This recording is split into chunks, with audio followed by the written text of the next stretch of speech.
dari kelompok 5 yang beranggotakan saya sendiri, Afifah Nurrahman. Saya Hendri Wijaya. Saya Syariah Tutimi. Pada kali ini kita akan mewawancarai salah satu UMKM untuk memenuhi tugas akhir mata kuliah pengantar akuntansi. Assalamualaikum warahmatullahi wabarakatuh, Pak. Waalaikumsalam. Sebelumnya dari Fakultas Agama Islam, program studi Perbankan Syariah. Di sini tujuan sini ingin mewawancari Bapak tentang pencatatan UMKM, usaha UMKM. Dari kalau betul dari Bapak siapa? Nama saya Pandiono. Asalnya dari mana, Pak? Saya asli Wonogiri. Oh, di Wonogiri ya. Iya. Kebetulan Bapak buka usaha apa ya, Pak? Saya buka usaha mie ayam. Nah, itu dari kapan ya, Pak, mulai merintisnya? Kalau merintis, saya ini generasi kedua. Yang merintis itu adalah orang tua saya dari tahun 70-an. Dari tahun 70-an, Pak? Iya. Ini udah lama banget ya, Pak. Alhamdulillah. Masih berjalan. Jadi dari usaha itu ada nggak pencatatannya? Pencatatan ada. Pembukuan Pembukuan ada. Setiap transaksi itu dicatat ya, Pak? Iya, kita catat.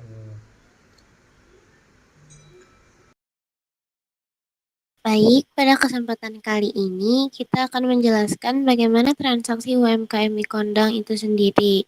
Jadi, transaksi yang pertama itu dengan latar belakang seperti Bapak Pandiono, seorang pengusaha mie ayam yang meneruskan usaha keluarga. Usahanya yang sudah berdiri sejak tahun 70-an dengan nama mie Kondang. Berikut bukti transaksi yang terjadi dalam waktu sebulan. Pada tanggal 1 Juni, pada tanggal 1 Januari, Bapak Pandiono memindahkan uang sebesar 50 juta dari rekening pribadinya ke rekening perusahaan.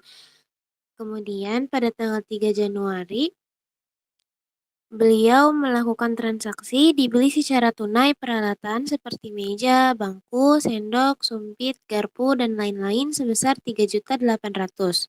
Pada tanggal 4 Januari, dibeli secara tunai perlengkapan seperti saus, sambal, saus tomat, kecap, lada, dan lain-lain sebesar 2.300.000.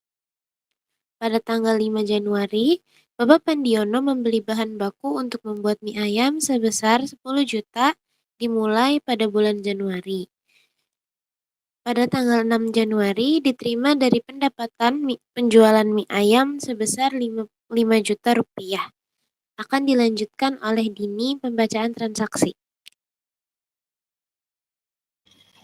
Baik, selanjutnya pada tanggal 7 Januari, dibayar gaji 2 orang karyawan sebesar 3 juta. Pada tanggal 8 Januari, diterima pendapatan dari penjualan mie ayam sebesar 3 juta. Pada tanggal 15 Januari, membayar beban sewa sebesar 700.000. Pada tanggal 18 Januari, membayar beban air, telepon, listrik sebesar 500.000.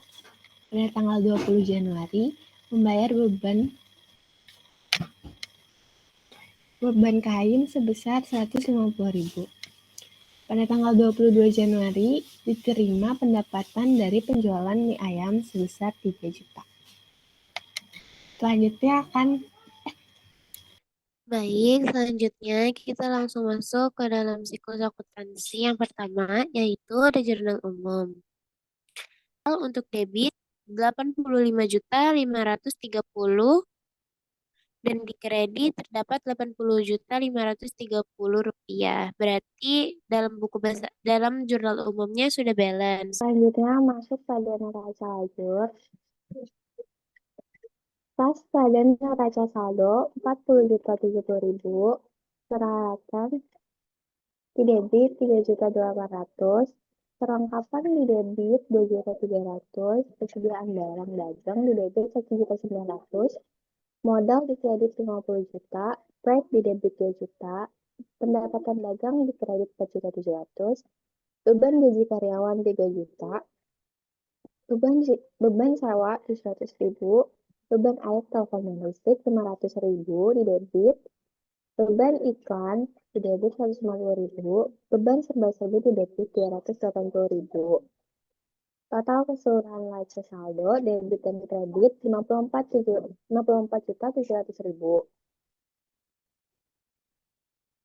Selanjutnya kita masuk ke buku besar. Di buku besar ini terdapat nama akun. Yang pertama kita akan bahas itu nama akun kas. Nah, pada tanggal 1 Januari ini terdapat setoran awal di debit sebesar 50 juta rupiah. Selanjutnya di saldonya terdapat juga 50 juta rupiah. Pada tanggal 3 Januari terdapat pembelian peralatan termasuk ke dalam kredit sebesar 3.800.000.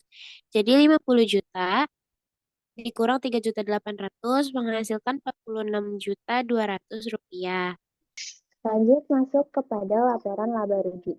Pada laporan laba rugi terdapat pendapatan dan beban, yang di mana pendapatan itu merupakan pendapatan dagang menghasilkan 40.700.000, sedangkan beban gaji karyawan 3 juta, beban sewa 700.000, beban air, telepon dan listrik 500.000, beban iklan 150.000, beban serba-serbi 280.000. Pada beban total keseluruhannya 4.630.000 dengan pendapatan 4.700.000 sehingga menghasilkan laba bersih 70.000. 4.700 dikurang 4.630.000 menghasilkan laba bersih 70.000. Dalam perubahan modal awal menghasilkan 50 juta, laba bersih menghasilkan 70.000, price menghasilkan minus 2 juta. Jadi modal akhirnya 48.070.000. Oke, lanjut ke laporan neraca per 31 Januari 2024. Pak, kas dan setara kas total ada 40.070.000. Akun para peralatan ada 3.800.000. Perlengkapan 2.300.000. Persediaan barang dagang ada 1.900.000. Totalnya jadi 48.070.000. Pada pasti Pak, modal awal 50 juta, price-nya 2 juta, dan laba bersih sekitar 70.000. Total 48.070.000. Melanjuti dari laporan raca, kita berpindah ke jurnal penutup per 31 Januari. Nah, di sini ada pendapatan usaha sebesar 4.700.000, ikhtisar laba rugi di kredit 4.700.000. Kemudian ikhtisar laba rugi di debit ada 4.630.000. Ada beban gaji karyawan sebesar 3 juta, beban sewa sebesar 700.000, beban air, telepon dan listrik di debit sebesar 500.000. Melanjuti dari jurnal penutup, kita berpindah lagi ke laporan saldo penutup, yaitu ini tahap akhir.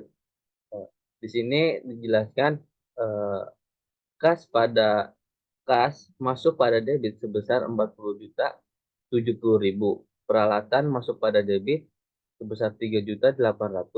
Perlengkapan masuk pada debit sebesar 2.300.000. Persediaan barang dagang masuk pada debit sebesar 1.900.000. Modal Tuan Pandiono masuk pada kredit sebesar 50 juta. Masuk pada debit sebesar 2 juta rupiah. Pendapatan dagang masuk pada kredit sebesar 4.700.000. Beban gaji karyawan masuk pada debit sebesar 3 juta. Beban sewa masuk pada debit sebesar 700. Beban air, telepon dan listrik sebesar 500.000 masuk pada debit. Beban iklan masuk pada debit sebesar 50, dan beban serba-serbi masuk pada debit sekitar 280.000. Total semuanya ada 54.700.000 rupiah. Terima kasih. Ini mungkin ini sedikit pemaparan dari kelompok kami tentang siklus akuntansi ayam kondang milik Pak Haji Pandiono. Nah, cukup Kurang lebihnya mohon maaf. Wassalamualaikum warahmatullahi wabarakatuh.